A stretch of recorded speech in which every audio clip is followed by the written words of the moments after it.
بسم اللہ الرحمن الرحیم۔ لائٹ ورلڈ کے معزز دوستو، السلام علیکم ورحمۃ اللہ وبرکاتہ۔ ناظرین، آج کی ویڈیو میں ہم چند اہم سوالات کے جوابات جانیں گے کہ روح کیا چیز ہے، جسموں سے جدا ہونے کے بعد روحیں کس طرح پہچانی جاتی ہیں، کیا قبر میں سوال و جواب کے وقت روح مردے کی طرف لوٹائی جاتی ہے، مومن اور کافر کی روح کیسے نکالی جاتی ہے۔ یہ وہ چند اہم سوالات ہیں جو ہر شخص کے ذہن میں کھٹکتے ہیں، اور ان تمام سوالات کے جوابات ہم آپ کو آج کی ویڈیو میں دینے کی کوشش کریں گے۔ تو ویڈیو کو آخر تک دیکھتے رہیے گا تاکہ آپ کو یہ اہم معلومات مکمل طور پر مل سکے۔ چنانچہ حضرت عبداللہ بن مسعود رضی اللہ تعالیٰ عنہ فرماتے ہیں کہ میں نبی کریم صلی اللہ علیہ وسلم کے ساتھ مدینہ کے کھنڈرات میں چل رہا تھا، اور آپ کھجور کی ایک چھڑی کو زمین پر ٹکا کر چلتے تھے کہ یہود کے کچھ لوگوں پر آپ کا گزر ہوا، تو ان میں سے ایک نے دوسرے سے کہا کہ تم آپ صلی اللہ علیہ وسلم سے روح سے متعلق سوال کرو۔ چنانچہ ان میں سے ایک شخص کھڑا ہو گیا اور کہنے لگا کہ اے ابو القاسم صلی اللہ علیہ وسلم، روح کیا چیز ہے؟ آپ صلی اللہ علیہ وسلم نے سکوت فرمایا۔ حضرت عبداللہ بن مسعود رضی اللہ تعالیٰ عنہ فرماتے ہیں، میں نے اپنے دل میں سوچا کہ آپ پر وحی آ رہی ہے۔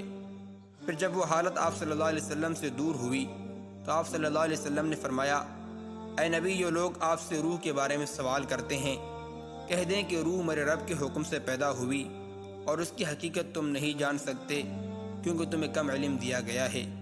یعنی روح عام مخلوقات کی طرح نہیں جو ولادت یا تناسل کے ذریعے وجود میں آتی ہو، یعنی جس طرح بچہ پیدا ہوتا ہے تو اس طرح روح بھی کہیں سے پیدا ہوتی ہو۔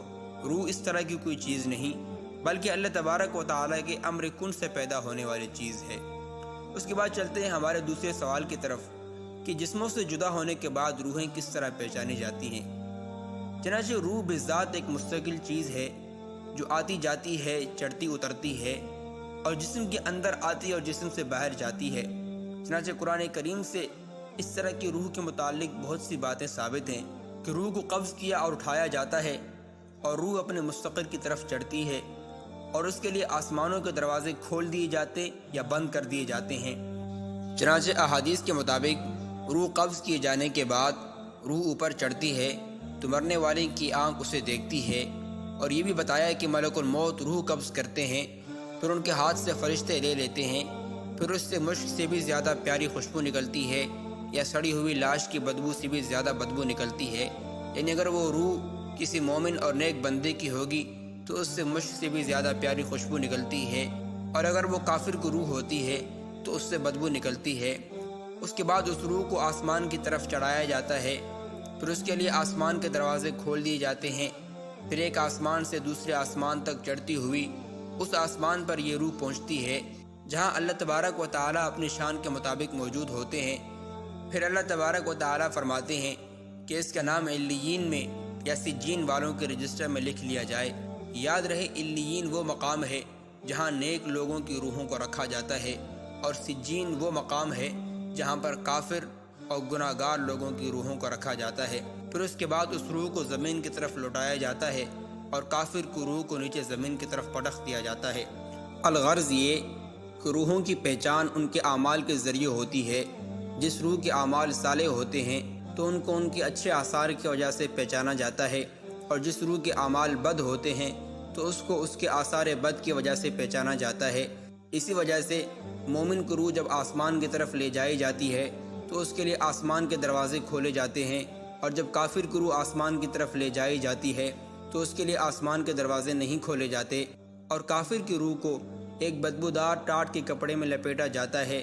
اس کے برعکس مومن کی روح کو جنت سے لائے ہوئے ایک خوشبودار کپڑے میں لپیٹ کر آسمان کی طرف لے جایا جاتا ہے۔ اس وجہ سے اگر ہم دنیا میں بھی اس کا مشاہدہ کریں کہ اگر ہم کوئی نیک عمل کرتے ہیں تو اس نیک عمل کا اثر ہماری روح پر پڑتا ہے۔ کسی بھی نیک کام کی وجہ سے ہماری روح کو ایک قسم کا سکون ملتا ہے۔ یہی اعمال کے آثار ہوتے ہیں جو روح پر ظاہر ہوتے ہیں، اور انہی اعمال کے آثار کی وجہ سے روحوں کو پہچانا جاتا ہے۔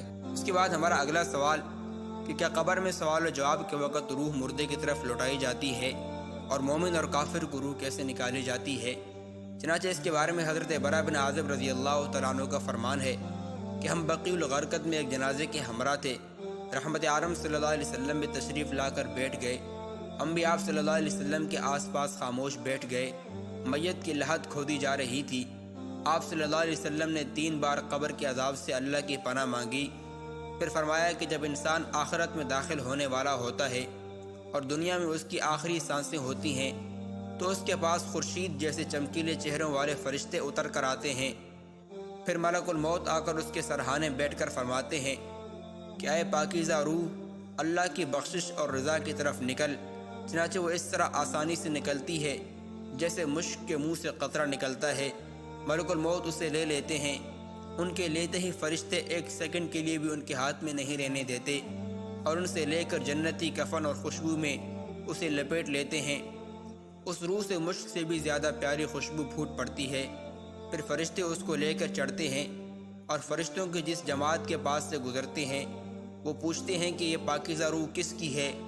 لانے والے فرشتے اس کا دنیا کا سب سے اچھا نام لے کر بتاتے ہیں کہ یہ روح فلاں بن فلاں کی ہے، یہاں تک کہ اسے دنیاوی آسمان تک لے کر پہنچاتے ہیں اور اس کے لیے دروازے کھلواتے ہیں۔ آخر دروازہ کھول دیا جاتا ہے اور اس آسمان کے تمام مقرب فرشتے دوسرے آسمان تک اسے رخصت کرتے ہیں۔ اسی طرح اس آسمان تک لے کر پہنچ جاتے ہیں جہاں پر اللہ تبارک و تعالیٰ اپنی شان کے مطابق موجود ہوتے ہیں۔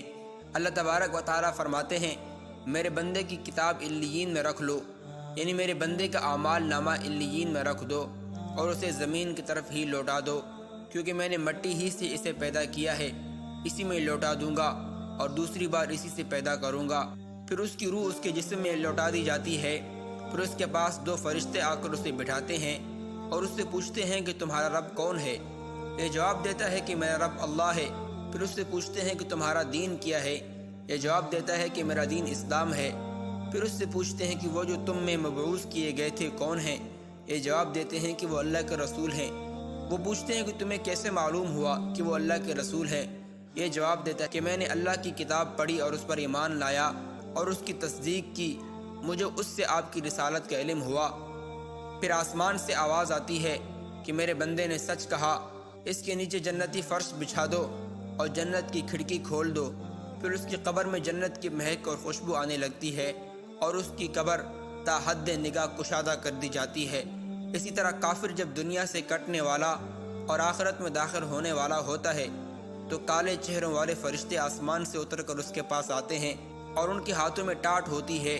پھر ملک الموت اس کے سرہانے بیٹھ کر فرماتے ہیں کہ اے گندی روح، اللہ کے قہر و غضب کی طرف نکل، مگر روح اس کے جسم کے گوشے گوشے میں پھیل جاتی ہے۔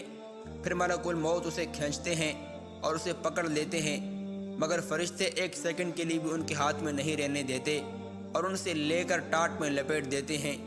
اس سے انتہائی سڑی ہوئی لاش کی بدبو کی طرح بدبو نکلتی ہے۔ پھر اسے لے کر چڑھتے ہیں اور فرشتوں کے جس جماعت سے گزرتے ہیں وہ پوچھتے ہیں کہ یہ گندی روح کس کی ہے، اور اس کا دنیا کا سب سے برا نام لے کر بتاتے ہیں کہ یہ روح فلاں بن فلاں کی ہے، یہاں تک کہ اسے لے کر پہلے آسمان تک پہنچتے ہیں اور دروازے کھلواتے ہیں مگر دروازہ نہیں کھولا جاتا۔ پھر آپ نے یہ آیت پڑھ کر سنائی، لا تفتح لهم ابواب السماء، کہ ان کے لیے آسمان کے دروازے نہیں کھولے جاتے اور وہ جنت میں نہیں جائیں گے جب تک کہ اونٹ سوئی کے سوراخ میں داخل نہ ہو، حالانکہ یہ ناممکن ہے، لہذا ان کا جنت میں جانا بھی ناممکن ہے۔ اللہ تبارک و تعالیٰ فرماتا ہے کہ اس کا اعمال نامہ سجین میں سب سے نیچے کی زمین میں لکھ لو۔ پھر اس کی روح اس کے جسم میں لوٹا دی جاتی ہے۔ پھر 2 فرشتے اس کے پاس آ کر پوچھتے ہیں کہ تیرا رب کون ہے؟ یہ جواب دیتا ہے ہائے ہائے مجھے معلوم نہیں۔ پوچھتے ہیں وہ کون ہے جو تم میں مبعوث کیے گئے تھے؟ یہ جواب دیتا ہے ہائے ہائے مجھے معلوم نہیں۔